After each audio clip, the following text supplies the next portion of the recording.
Most people spend 80 years living a life they never chose, reacting, surviving, drifting from one distraction to the next, never once stopping to ask the most dangerous question a human being can ask themselves. What is actually happening here? They hand their attention to their phones, their identity to their job titles, their time to people who never asked for permission, and they call that living. They don't know that somewhere between the moment they stopped being curious children and the moment they became busy adults, the most important operating manual ever written for a human life got quietly, systematically taken from them.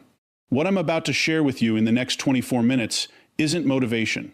It isn't a framework. It's a mirror, and if you're willing to look into it honestly, the version of you that walks out of this room will never think the same way again. Before you ever had the ability to question, to reason, to push back, the world was already writing code into you. Not metaphorically, not poetically, literally. The human brain between the ages of 0 and 7 operates predominantly in a state called theta, a slow, deeply receptive brainwave frequency TH that neuroscientists associate with hypnosis.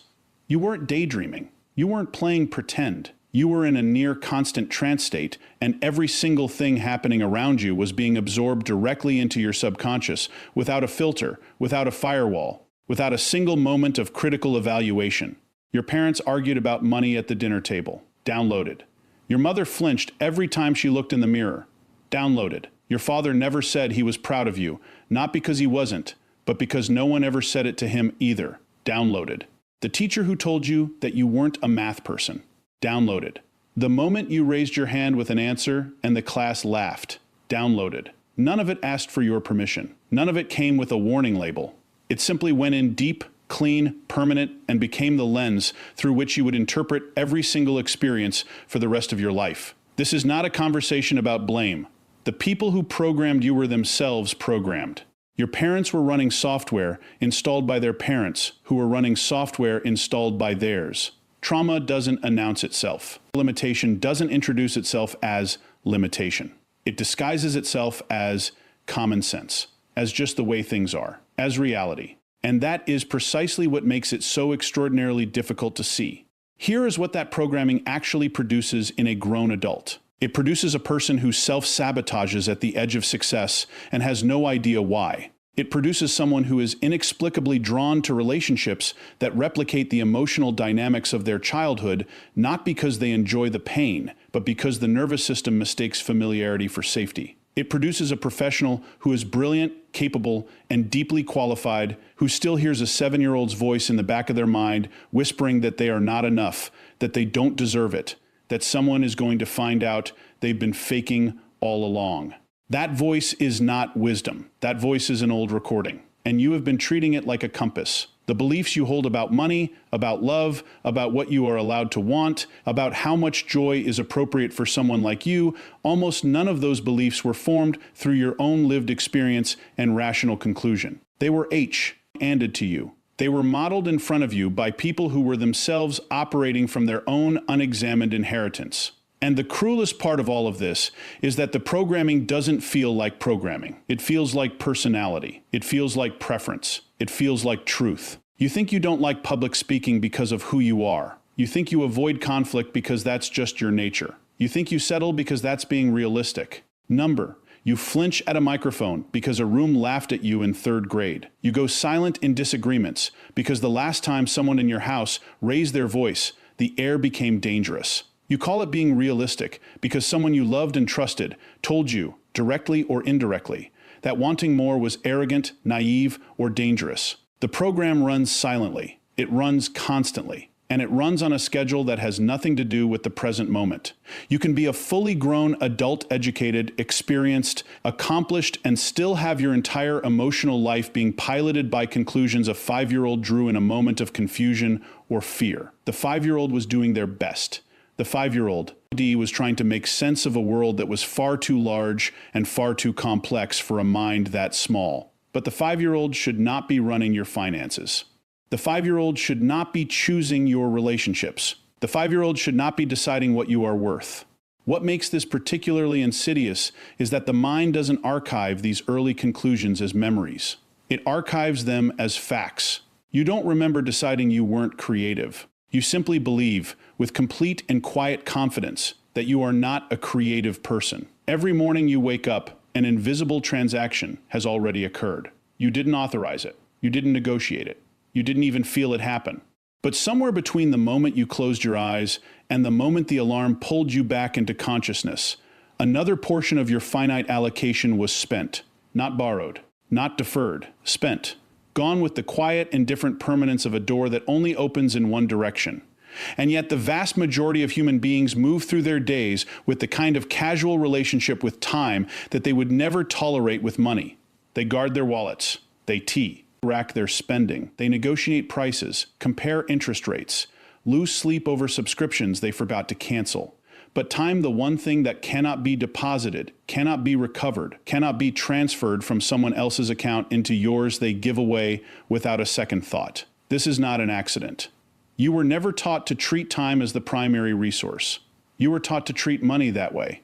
From the moment you were old enough to understand exchange, the entire architecture of society was quietly reinforcing a single hierarchy of value money at the top, time somewhere beneath it, available for trade whenever money has required it.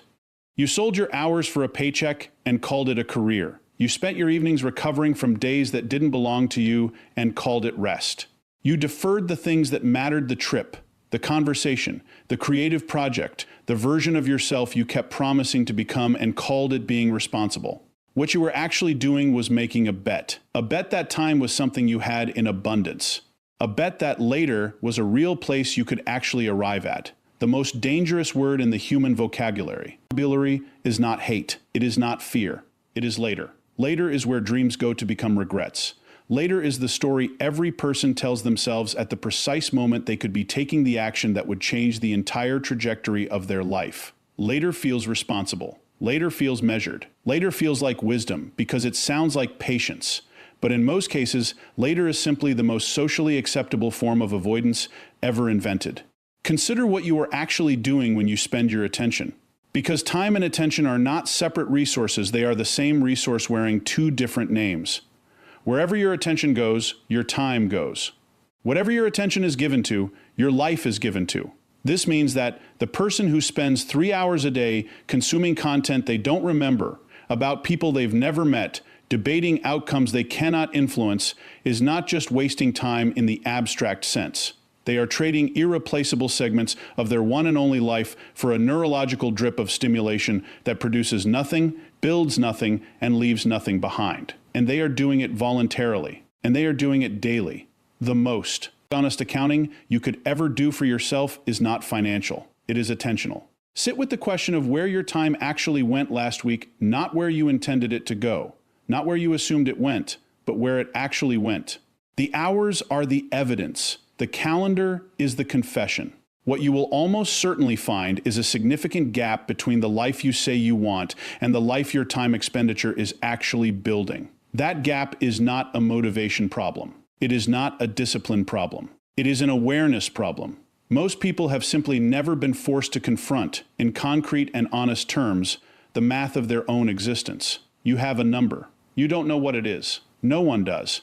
But there is a specific number of mornings remaining in your life, a specific number of conversations, a specific number of chances to do the thing you keep telling yourself you'll get around to. That number is decreasing right now at a rate of 1 day per day with perfect mechanical consistency, regardless of your mood, your intentions, your plans, or your excuses. The people who live with the least regret are not the people who accomplish the most by conventi, NAL measures.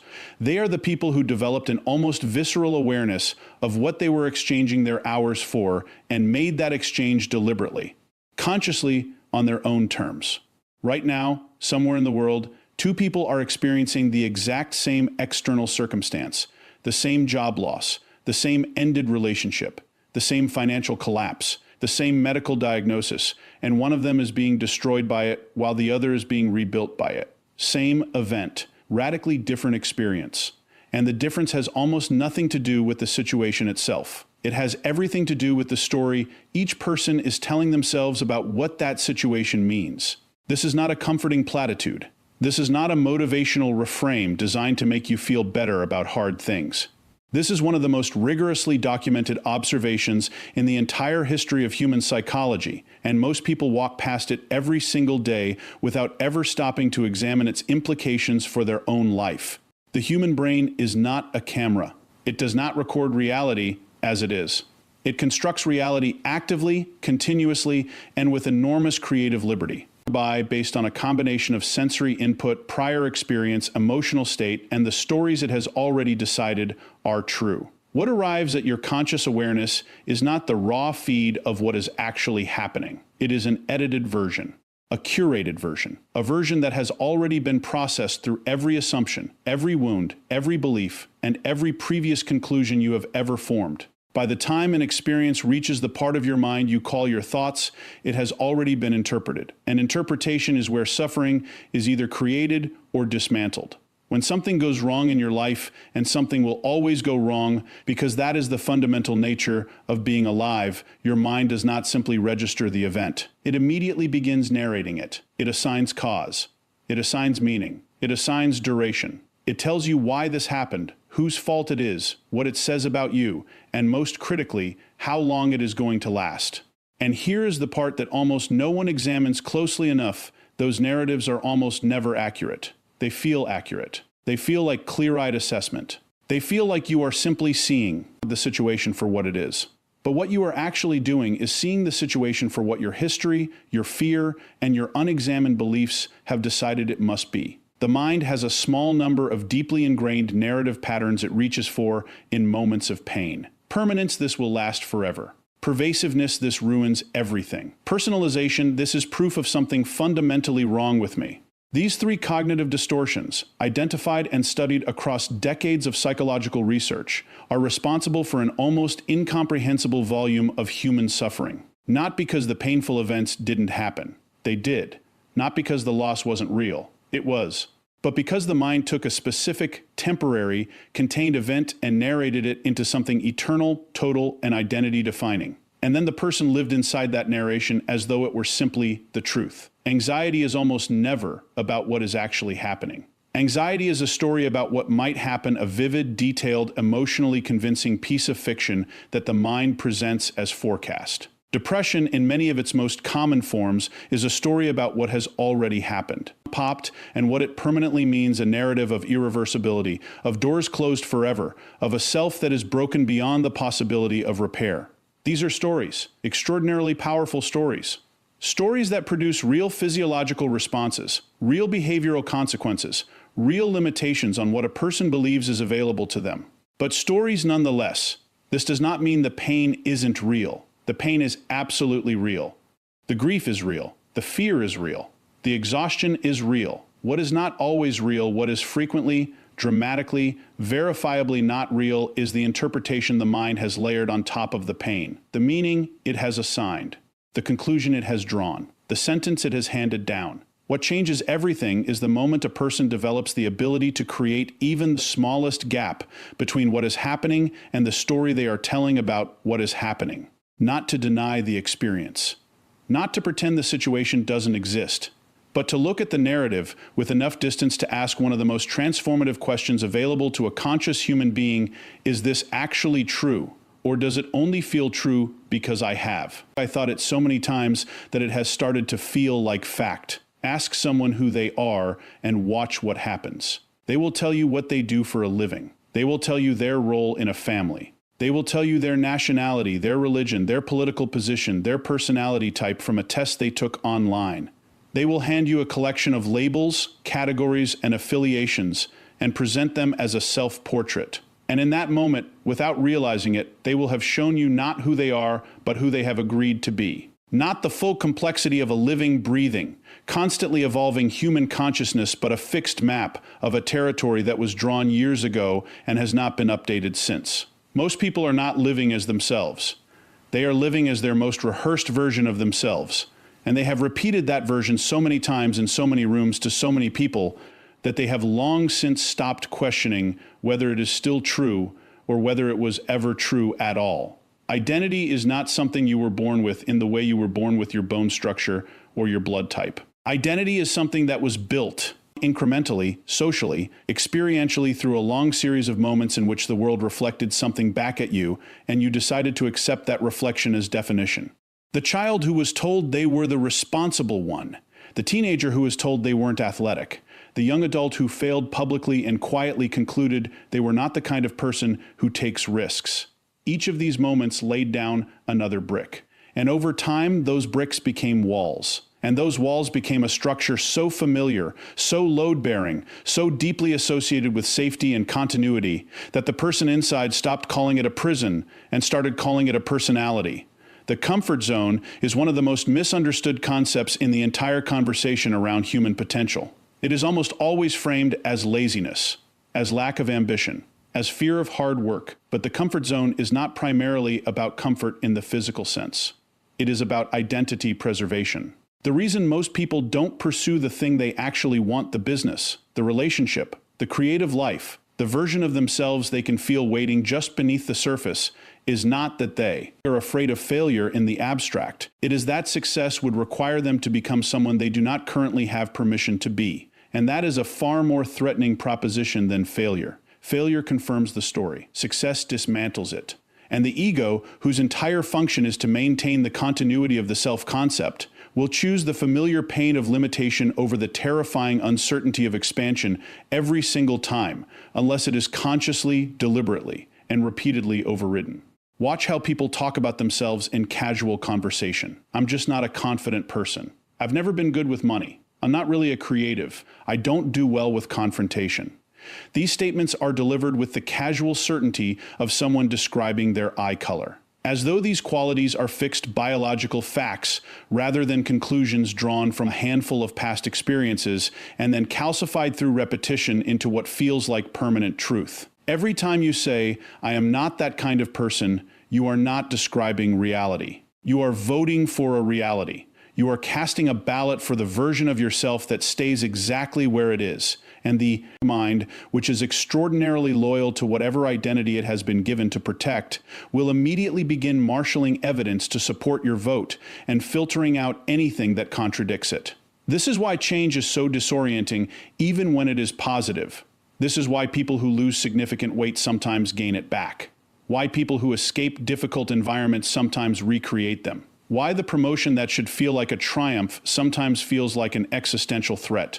Because the change is not just external, it is a renegotiation of the self-concept. And the self-concept does not renegotiate quietly. It resists, it rationalizes. It manufactures reasons why the old version was actually fine, actually safe, actually good enough. It whispers that you are getting too big, moving too fast, forgetting where you came from.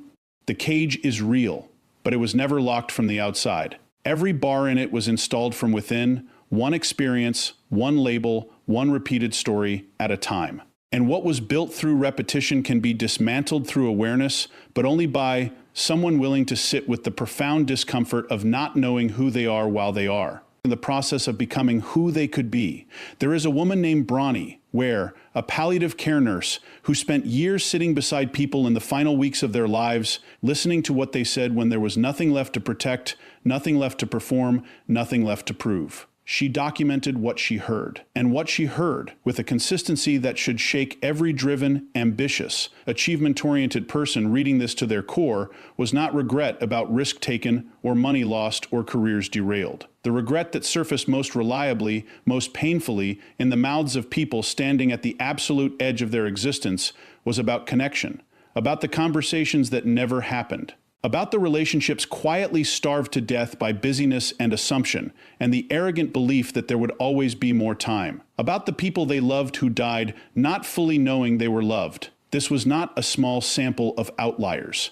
This was the overwhelming pattern of an entire human lifetime, compressed into its final honest moments.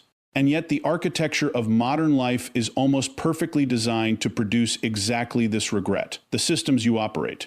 Inside every single day, the performance metrics, the productivity frameworks, the hustle culture that has been so thoroughly normalized, it no longer even registers as a choice. Every single one of them measures output. Deliverables, revenue, followers, efficiency.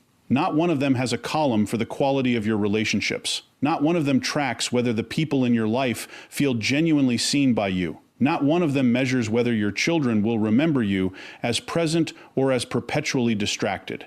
The things that will matter most at the end are the things that are least legible to the systems we have built to measure a life. This creates a specific and devastating cognitive trap.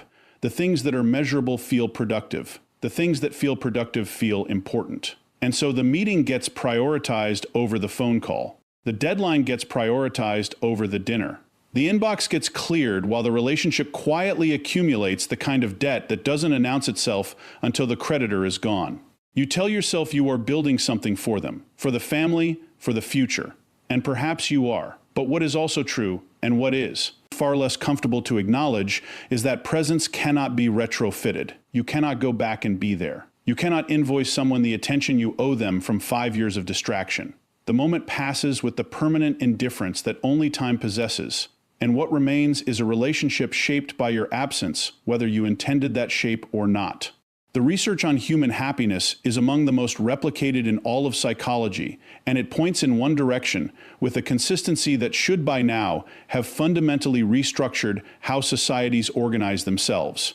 The Harvard study of adult development, the longest longitudinal study of human life ever conducted, spanning over 80 years and multiple generations, concluded with a finding so simple, it almost sounds like it couldn't possibly be the answer to 8 decades of rigorous inquiry. The people who stayed healthiest, lived longest, and reported the greatest life satisfaction were not the wealthiest. They were not the most accomplished. They were the people with the warmest, most connected relationships. Not the most relationships. Not the most impressive relationships. The most genuine ones. The ones built on consistent, repeated, ordinary acts of showing up. What makes this particularly urgent is that connection is not a passive experience. It does not maintain itself. It does not survive on intention alone or on the understanding between two people that they care about each other even when they don't demonstrate it. Relationships are living systems. They require consistent, conscious investment, not grand gestures delivered at irregular intervals, but the quiet, unglamorous dailiness of actual attention. The question asked and genuinely waited for. The phone put down. The distraction resisted. The discomfort of a difficult conversation chosen over the false peace of avoidance. The people you love are not waiting for your best performance. They are not waiting for the version of you that has finally achieved enough to feel worthy of being fully present. They are available right now, in this ordinary moment, for the kind of connection that no accomplishment can replicate and no amount of future success can compensate for having missed. There is a particular kind of prison that has no visible bars, no guards, no locks on the doors. A prison where the walls are made entirely of thoughts you have never questioned, patterns you have never noticed, and reactions you have never traced back to their origin. Most people live inside this prison for the entirety of their lives and never once suspect it exists because from the inside, it does not feel like confinement. It feels like reality. It feels like just the way things are. It feels like you, your personality, your nature, your honest and unfiltered experience of being alive. And that is precisely what makes it so complete. The most effective cage ever designed for a human being is one the occupant mistakes for open air. Awareness is not a concept. It is not a meditation buzzword or a therapeutic abstraction or something that belongs exclusively to monks and philosophers and people with enough leisure time to sit quietly and contemplate their inner landscape. Awareness is a survival skill. It is the difference between a life that happens to you and a life that you are actively, consciously, deliberately participating in constructing. Without it, you are not making choices. You are executing programs. You are responding to triggers with reactions that were calibrated decades ago in circumstances that no longer exist, for a version of you that no longer exists, producing outcomes that serve neither who you are now nor who you are capable of becoming. The mechanism by which most human suffering perpetuates itself is not complexity. It is not some deep and tangled psychological knot that requires years of excavation to even begin to understand. The mechanism is breathtakingly simple. It is unconscious repetition. A pattern runs. It produces pain. The pain creates a desperate need for relief. The relief is sought in the same behaviors, the same relationships, the same thought loops that created the pain in the first place. And because none of this is being observed, because the person inside the pattern is too close to it, too identified with it, too convinced that their experience of it is simply reality, the cycle completes itself again and again and again. Not because the person lacks intelligence, not because they lack the desire to change, but because you cannot interrupt a pattern you cannot see. This is what awareness actually does. It does not solve the problem. It does not immediately dissolve the pain or neutralize the trigger or rewrite the programming installed in C. Hildhood. What it does, and what nothing else can do in its absence, is create a gap, a fraction of a second of space between the stimulus and the response, between what happens and what you do next, between the emotion arising and the action it has always automatically produced. That gap is everything. That gap is where choice lives. That gap is the difference between a person who is run by their history and a person who is informed by it without being imprisoned by it. Viktor Frankl, writing from inside a Nazi concentration camp, a context of suffering so extreme it strips away every possible excuse for the rest of us, identified this gap as the last and most fundamental of all human freedoms. The freedom to choose one's response. But that freedom is only accessible to the person who has developed enough awareness to notice that a choice exists at all. Most people never develop this awareness because no one ever taught them that it was available. They were taught facts. They were taught skills. They were taught how to perform well inside systems designed by other people for purposes that may have nothing to do with their own flourishing. But they were almost never taught to watch their own minds, to sit with a painful emotion